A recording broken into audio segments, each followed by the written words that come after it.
Okay, so we're going to get started, and I want to just give you a brief preview of the conversation today. The goal of today is that when you walk out, regardless of the range of roles you have some new ideas about how you, as an education policymaker or advocate, can really support leaders in communities that are confronting school closures. By exploring the racial dimensions of school closures and situating these disparities within the U.S. history of segregation, neighborhood disinvestment, and gentrification. Also thinking about the financial implications for districts, because we know that's why districts very frequently consider school closures. And lastly, by providing evidence and suggestions to help education leaders center equity as they confront declining enrollment-related school closures. We have two panelists today. We have Dr. Carrie Hahnel from Bellwether and Professor Francis Pearman from Stanford University. So I'm turning it over now to Carrie. I appreciate the doctor, but not quite. I'll take it. Nice to see all of you. Carrie Hahnel. I am a senior associate partner with Bellwether, which is a national nonprofit that supports education leaders and conducts policy research. I am also a fellow with PACE, where I conduct research related to resource equity in school finance, and have worked with many of you as an advocate, a partner, and a researcher in the space, so nice to see you today.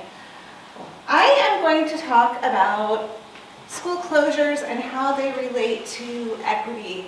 I want to start by acknowledging that despite all of the talk about school closures today, school closures have not actually been that common over the last 10 years.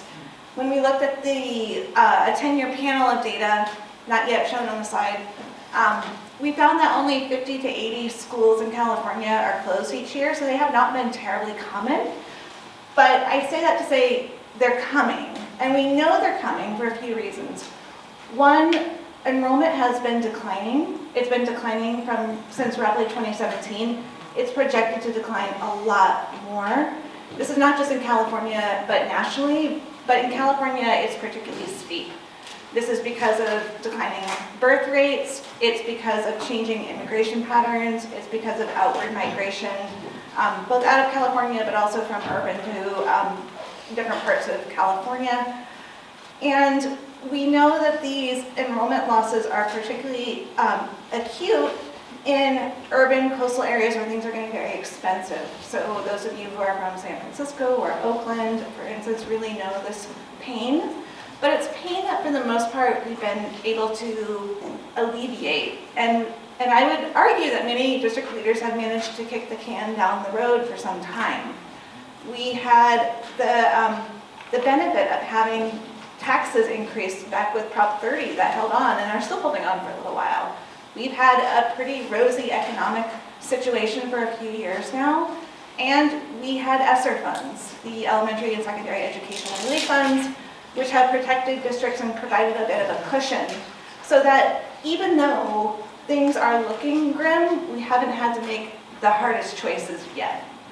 But one of the reasons we want to have this conversation is because those choices are probably inevitable.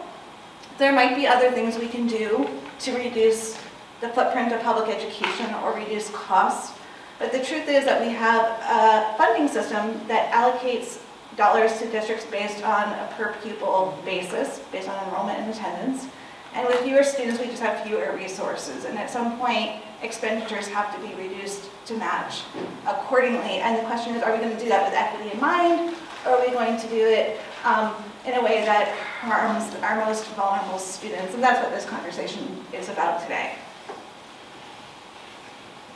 So I want to begin by talking about the two main things that we hear from school districts about the reasons for school closures.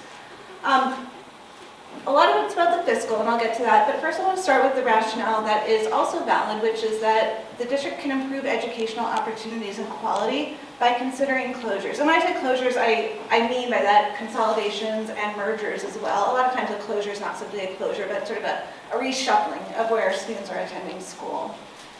And the rationale goes like this. When a school is under-enrolled, it can provide fewer services and it simply has fewer opportunities for students. So fewer courses. At the high school level, that may mean fewer APs and fewer electives, fewer extracurriculars. It can also mean fewer social and emotional supports.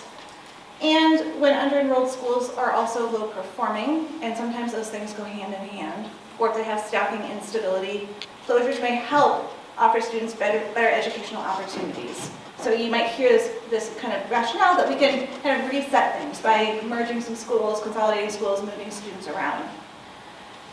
Now, the evidence on closures is mixed when it comes to academic performance. Several studies, in fact, most studies find that there is an initial hit to academic performance when a school site is closed. That is, the students who are displaced from a school site and go to another school site usually suffer academically. But that has also been found to be something that districts can mitigate with a plan that really looks at where those students end up. And the research is clear that the most important thing is where students go next. The reality is that most districts, when they close schools, close an underutilized school site and then move students to the geographically next closest school. But usually that next closest school is academically very similar to the one those students just left. And if the reason that school site is experiencing declining enrollment is because of other challenges within the community, the likelihood of that other school facing the same challenges is quite high. So the districts that have found a way to mitigate the academic harms are ones where they've thought about a broader, more comprehensive academic plan and zoning at the same time they're thinking about closures. And of course, also the data are clear that just the disruption of a closure and displacement itself can have harms on students. There is evidence to suggest that there are negative impacts on behavior, absenteeism, and other social and emotional measures. They also, researchers generally find that the schools that are receiving students can also experience these impacts. When there's a disruption and a shuffling of a school community, that can have negative effects on both the teachers and the students and the families. And also the existence of an empty building can have effects on the broader community, their perception of its role in the community, and even exacerbate conditions like blight. So lots of things we know can happen. At the same time, there are places, New York City with its high school kind of redesign is one example where the closures have actually led to long-term academic gains. So it's really about the intentionality of the process that matters. The second thing I want to talk about in terms of rationales is that it can help districts achieve fiscal sustainability. And of course, that's the thing we're paying most attention to right now, as we see districts that are experiencing steeply declining enrollment and facing dire fiscal straits.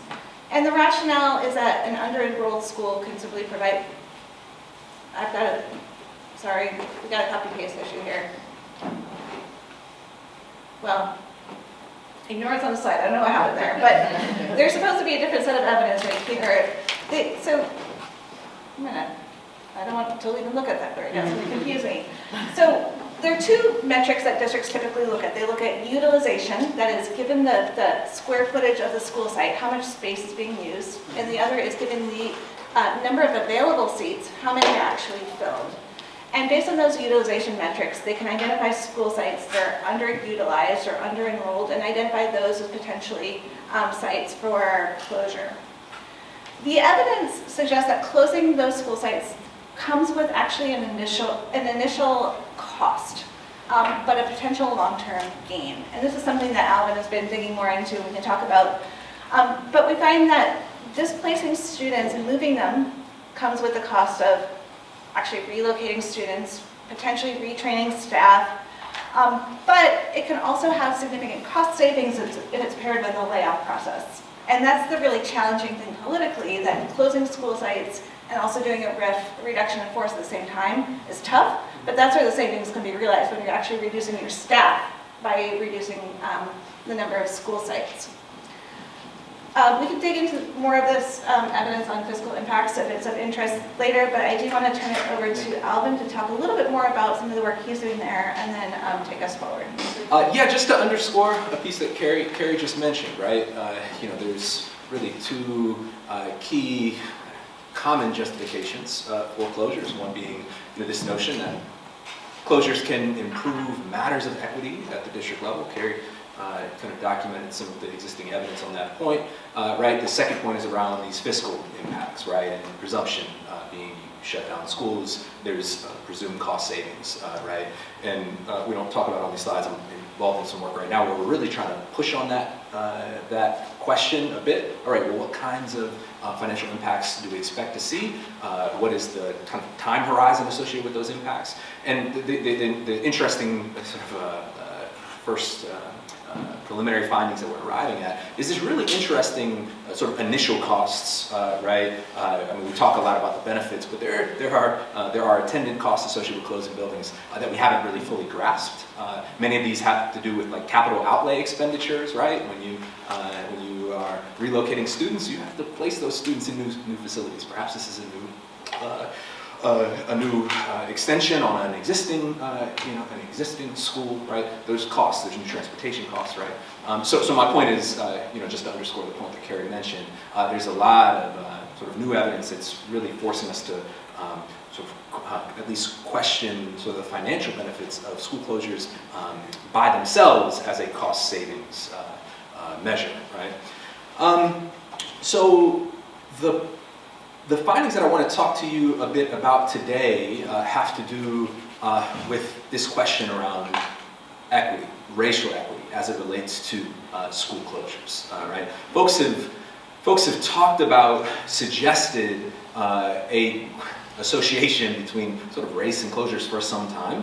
Right? Most of the evidence on this point we probably hear in the media, right, from community members who raise critiques along these lines. There's kind of existing work in literature that focuses on particular schools, particular communities, right, cities around the country, right?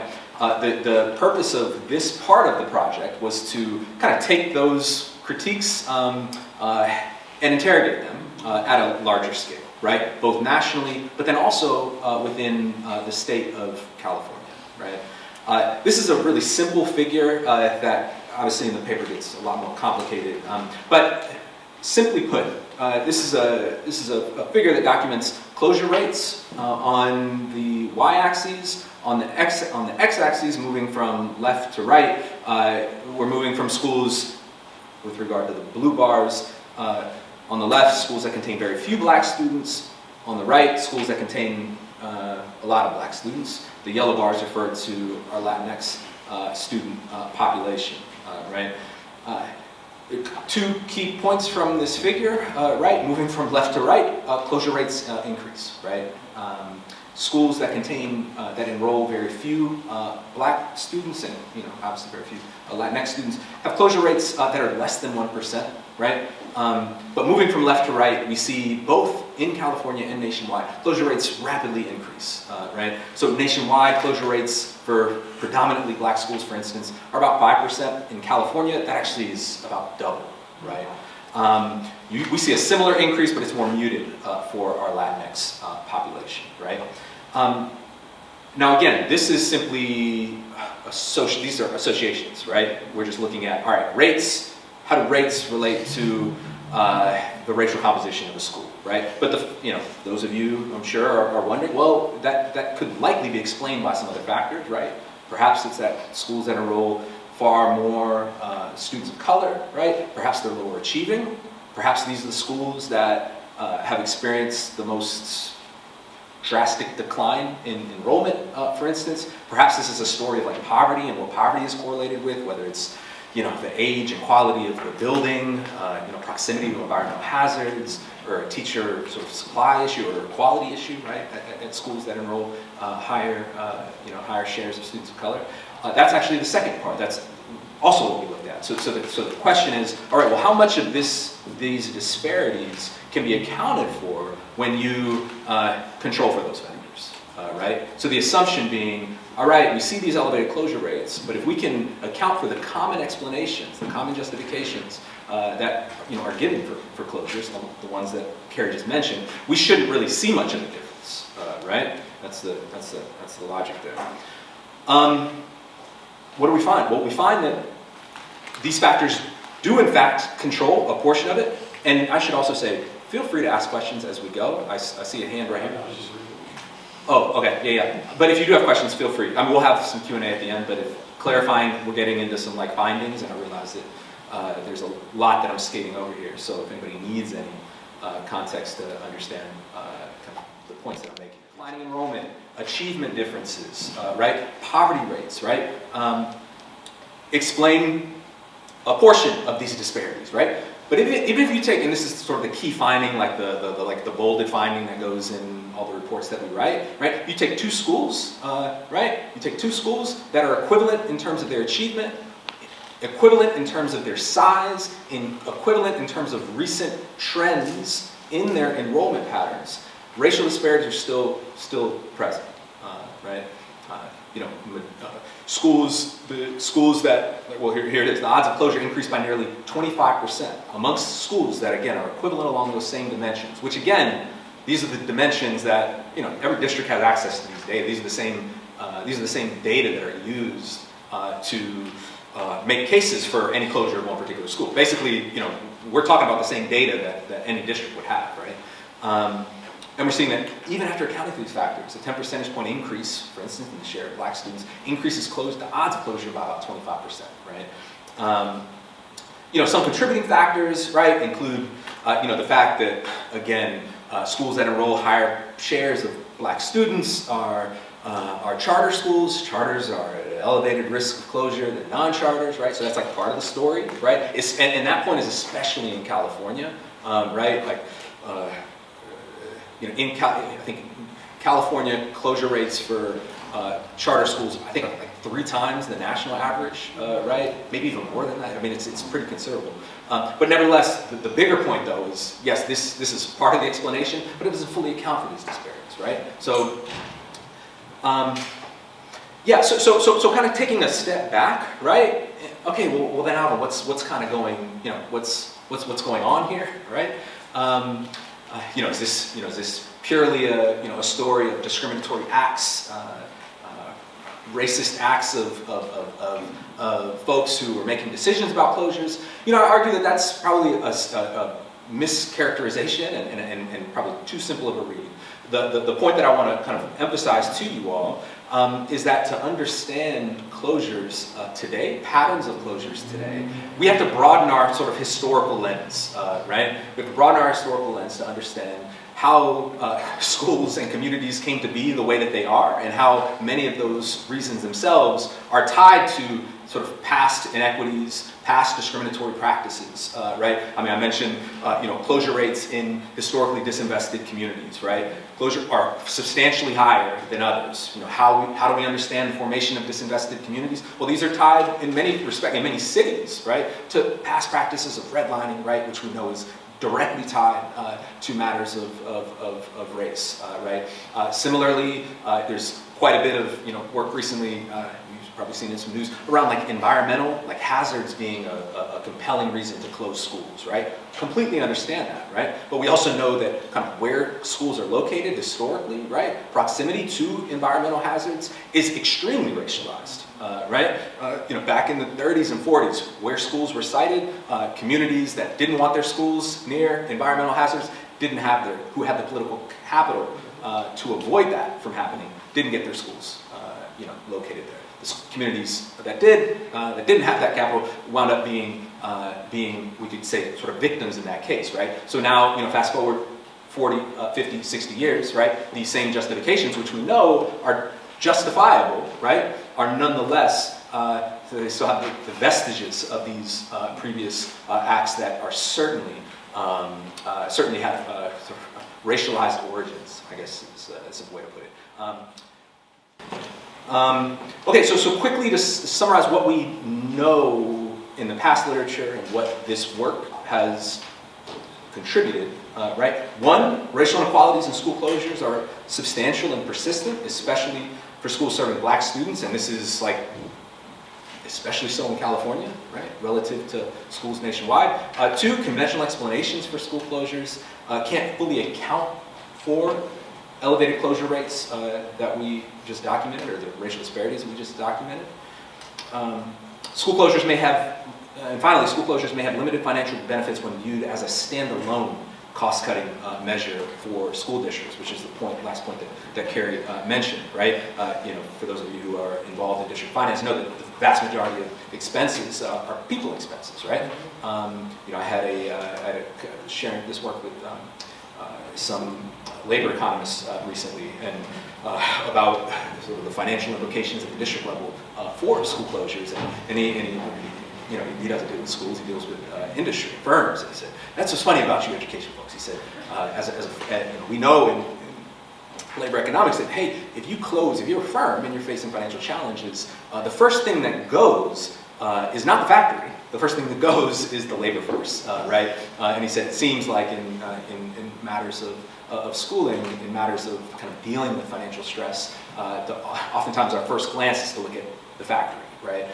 And the point that Carrie mentioned, and some of the even ongoing work that I'm doing myself with my research team, is really kind of pressing on that notion a bit further, right? To again try to contextualize what we hope to get from closures and understand how what we hope to get, right, maps onto sort of the lived expectations of what that can really be in practice. These are for local leaders, although we also address recommendations for state leaders. And these are based on interviews that the Bellwether team conducted with school district leaders, advocates, trustees, and other partners across the country, recognizing that in order to understand how to approach school closures, it makes sense not only to look in California, but to look more broadly across the country. And we identified 3 recommendations, which I'll go into detail on. The first is to establish and execute an inclusive and transparent process. The second is to implement a strategy that offers displaced students as well as the broader community with accessible, high-quality educational opportunities. And the third is about developing a long-term plan to address many of the factors that Alvin spoke about. In regards to a process, so we talk a lot about community engagement and the way in which we move through decision-making in California, especially with the local control funding formula. This is critically important with school closures, and it's not to say that an inclusive and transparent process will make the process any easier. I just want to name that a school closure process is a traumatic process for many stakeholders involved. It is an anguishing set of decisions for district leaders and trustees to be part of. There's no way that it's going to be easy, but the hope is that by doing the right things, we can mitigate some of the inequities that happen and or build some trust with the community. And so some recommendations here. First, provide ample time and opportunity for community engagement before and after the closure process so that stakeholders feel like they have a chance to influence the process and the result. There are many districts across the country where we've seen the first budget reading includes a set of closures, and by the final budget reading, they're enacted. We've seen also districts where they've pulled it out over many years. There's probably a sweet spot in between, which is what is the ample length of time, because of course, treading over the decision for years doesn't not necessarily advance things if there's not a point at which the district is going to make a decision. The second recommendation is to establish clear values-based criteria that the district will use when identifying schools for closure.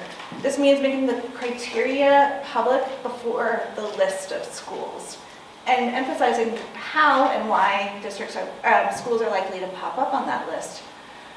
Is it just about facility utilization and enrollment? Is it also about racial balance? Is it about academic achievement? Making clear exactly what criteria are driving the list. Share information about the demographic and enrollment trends in the district to provide context, as well as information about the demographics and characters of affected schools, neighborhoods, and students, as well as the places in which they're likely to be relocated.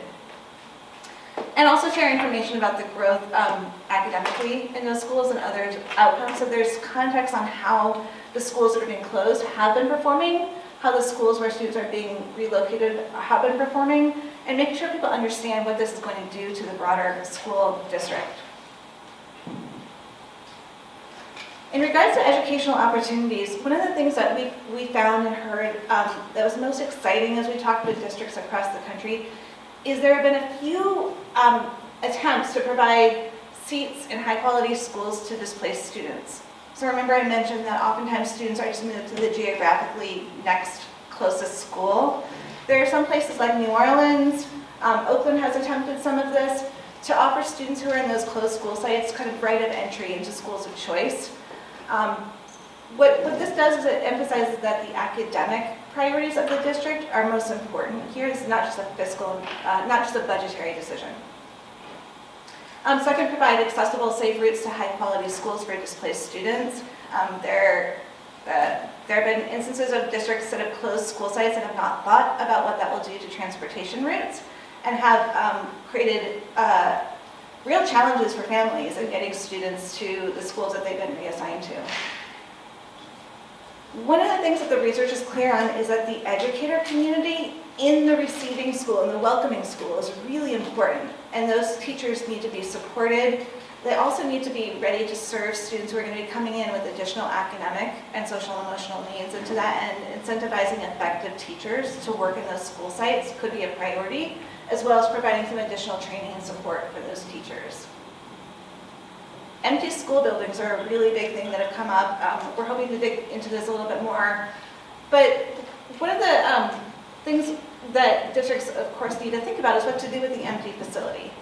Does it become a fenced-off building in the community, or is there a way to repurpose it so it continues to serve the community and add value? There was a school site in East San Jose that became an early childhood center. By partnering with Head Start, they were able to bring revenues into the district that allowed that facility to stay open and continue to add value to the community.